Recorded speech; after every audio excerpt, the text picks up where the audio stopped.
क्या नाम अपनाएंगे? तो हनुमान जी ने कहा था कि नहीं,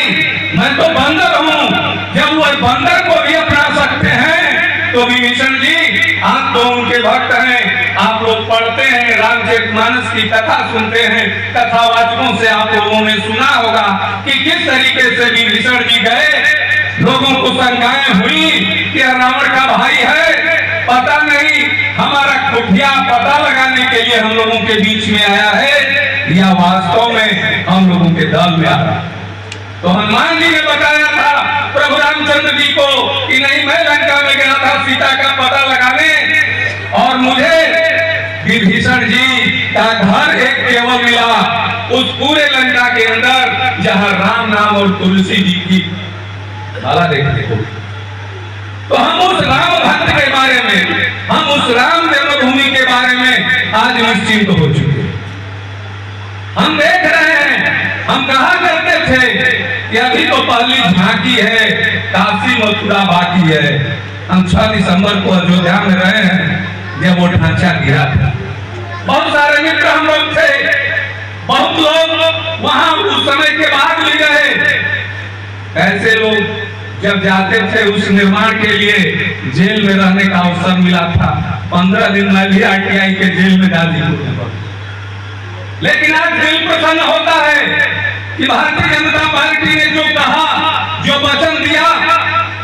जैसे कि लिखा गया कि रघुकुल रीत सदा चली आई, प्राण जाई पर वचन न जाई। उस वचन का पालन यदि भारतीय जनता पार्टी ने आपके साथ किया है तो हम लोग आग्रह करेंगे भारतीय जनता पार्टी के कार्यकर्ता होने के नाते कि आपकी मुहर जब 1 जून को जाएं और अवश्य जाएं और वह बटन जो है कमल के फूल पर दबे, जिससे कि शेष काम, जैसे मैंने कहा कि अभी तो पहली झांकी है, काशी मथुरा बाकी है, उस मथुरा को भी या 24 से 29 के बीच में हम भव्य श्री कृष्ण मंदिर का निर्माण करवा सके, इसलिए हम लोग आपके बीच में आए हैं कि 24 का चुनाव कोई सामान्य चुनाव नहीं। इस 24 के चुनाव में सनातन बनाम गैर सनातन के बीच में यह चुनाव होने जा रहा है। बहुत सारे लोग सनातन धर्मावलंबियों को क्या क्या कह रहे हैं, यह सोचने वाली बात है। और सनातन में सारे लोग आते हैं। मैं आपको बताना चाहता हूं कि कर्नाटक से लेकर के आंध्र तेलंगाना तक जो योजना और जो बंगाल तक योजनाएं चलाई जा रही हैं और जो पूर्व के प्रधानमंत्री मनमोहन सिंह जी ने कहा था कि इस देश की धरती पर पहला अधिकार अल्पसंख्यकों का है, वह अधिकार को समाप्त कराने के लिए और आपको जगाने के लिए कि नहीं, इस देश में सनातन के लोग जाग चुके हैं, या सनातन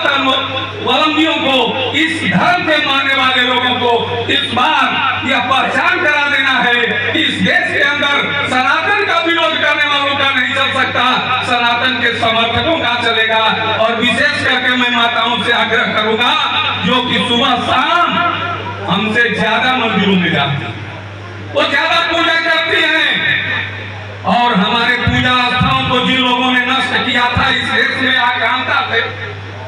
उन आकांक्षाओं के खिलाफ यदि आपने जागृति पैदा की है तो यह जागृति 1 जून को जब आप बूथ पर जाएं तो आपकी बटन जो है कमल पर दबा करके भारी मतों से विजयी बनाने का काम करें, जिससे तीसरी बार 400 बार मोदी की सरकार बने और शेष काम जो आपके अधूरे हैं वो हम लोग पूरा कर सके। इसलिए पार्टी प्रत्याशी के साथ साथ पार्टी के कार्यकर्ता भी घूम रहे हैं।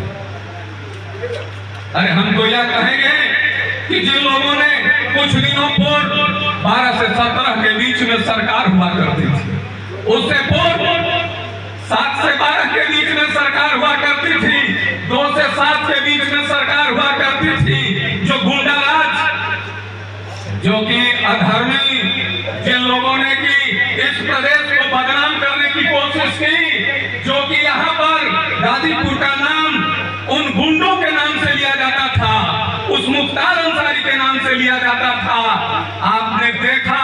उत्तर प्रदेश में योगी जी की सरकार आने के बाद इन गुंडों की क्या स्थिति हुई है। मैं कह सकता हूं कि गाजीपुर से लेकर के गाजियाबाद तक, चाहे वो मुख्तार अंसारी हो, अतीक अहमद हो, चाहे अन्य कोई हो, कोई भी गुंडा आज हम लोगों के बीच में पानी नहीं